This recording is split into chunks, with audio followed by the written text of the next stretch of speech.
अब्दुल कलाम का बचपन का नाम अबुल पकीर जैनुल अबिदीन अब्दुल कलाम था। उनका जन्म 15 अक्टूबर 1931 को तमिलनाडु के रामेश्वरम में एक मुस्लिम परिवार में हुआ। उनके पिता जैनुल अबिदीन एक नाविक थे और उनकी माता अशिम्मा एक गृहिणी थी। उनके परिवार की आर्थिक स्थिति ठीक नहीं थे, इसलिए उन्हें छोटी उम्र से ही काम करना पड़ा। अपने पिता की आर्थिक मदद के लिए बालक कलाम स्कूल के बाद समाचार पत्र वितरण का कार्य करते थे। अपने स्कूल के दिनों में कलाम पढ़ाई लिखाई में सामान्य थे, पर नई चीज सीखने के लिए हमेशा तत्पर और तैयार रहते थे। उनके अंदर सीखने की भूख थी और वो पढ़ाई पर घंटों ध्यान देते थे। उन्होंने अपनी स्कूल की पढ़ाई रामनाथपुरम स्क्वायर्स मैट्रिकुलेशन स्कूल से पूरी की और उसके बाद तिरुचिरापल्ली के सेंट जोसेफ्स कॉलेज में दाखिला लिया, जहां से उन्होंने सन 1954 में भौतिक विज्ञान में स्नातक किया। उसके बाद वर्ष 1955 में वो मद्रास चले गए, जहां से उन्होंने एरोस्पेस इंजीनियरिंग की शिक्षा ग्रहण की।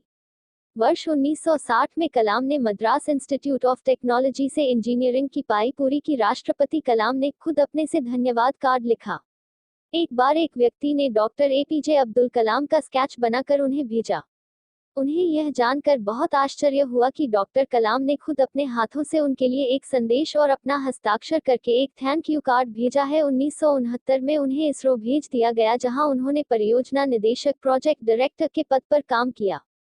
उन्होंने पहला उपग्रह प्रक्षेपण यान सैटेलाइट लॉन्च व्हीकल SLV-3 और ध्रुवीय उपग्रह प्रक्षेपण यान polar satellite launch vehicle PSLV को बनाने में अपना अहम योगदान दिया, जिनका प्रक्षेपण बाद में सफल हुआ। 1980 में भारत सरकार ने एक आधुनिक मिसाइल प्रोग्राम कार्यक्रम अब्दुल कलाम जी डायरेक्शन से शुरू करने का सोचा, इसलिए उन्होंने दोबारा DRDO में भेजा। उसके बाद एकीकृत निर्देशित मिसाइल विकास कार्यक्रम कलाम जी के मुख्य कार्यकारी के रूप में शुरू किया गया। अब्दुल कलाम जी के निर्देशों से ही अग्नि मिसाइल, पृथ्वी जैसे मिसाइल का बनाना सफल हुआ। डॉक्टर कलाम जानते थे कि किसी व्यक्ति या राष्ट्र के समर्थ भविष्य के निर्माण में शिक्षा की क्या भूमिका हो सकती है। उन्होंने हमेशा देश को प्रगति के पथ पर आगे ले जाने की बात कही।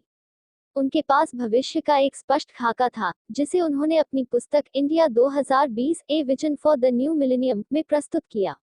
इंडिया 2020 पुस्तक में उन्होंने लिखा कि भारत को वर्ष 2020 तक एक विकसित देश और नॉलेज सुपरपावर बनाना होगा।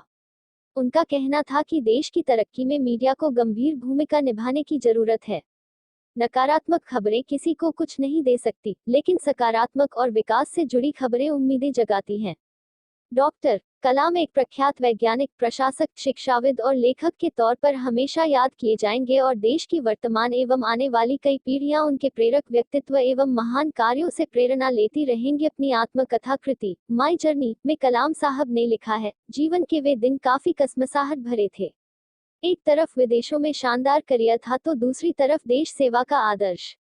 बचपन के सपनों को सच करने का अवसर का चुनाव करना कठिन था कि आदर्शों की ओर चला जाए या मालामाल होने के अवसर को गले लगाया जाए, लेकिन अंततः मैंने तय किया कि पैसों के लिए विदेश नहीं जाऊंगा।